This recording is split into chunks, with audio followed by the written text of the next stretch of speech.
নমস্কাৰ বন্ধু-বান্ধৱীসকল এলপি আৰু ইউপিৰ ৫৫৫০টা পদৰ কাৰণে ভেৰিফিকেশ্যন কেতিয়াকৈ আৰম্ভ হ'ব এই সম্পৰ্কত সাংবাদিকে সোধা প্ৰশ্নৰ উত্তৰত সন্মানীয় শিক্ষামন্ত্ৰী ৰণোজ পেগু ডাঙৰীয়াই তেখেতৰ বক্তব্য প্ৰকাশ কৰিছে।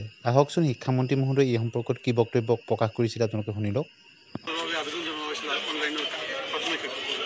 আবেদনৰ প্ৰক্ৰিয়াটো সম্পূৰ্ণ হৈছে, এতিয়া তেওঁলোকৰ ডকুমেণ্ট ভেৰিফিকেশ্যন আৰম্ভ হ'ব। সোনকালে হৈ যাব।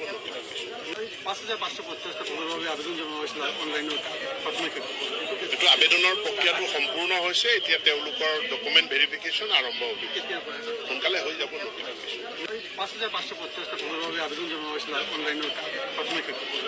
আবেদনৰ প্ৰক্ৰিয়াটো সম্পূৰ্ণ হৈছে, এতিয়া তেওঁলোকৰ ডকুমেণ্ট ভেৰিফিকেশ্যন আৰম্ভ হ'ব। আপোনালোকে নিশ্চয় শিক্ষামন্ত্ৰী মহোদয়ৰ বক্তব্য শুনিলে। এনেধৰণৰ শিক্ষামূলক বাতৰিৰ কাৰণে আমাৰ চেনেলৰ লগত সংযুক্ত হৈ থাকিব। ভাল লাইক আৰু শ্বেয়াৰ কৰি দিব। আজিলৈ আহোঁ, ধন্যবাদ।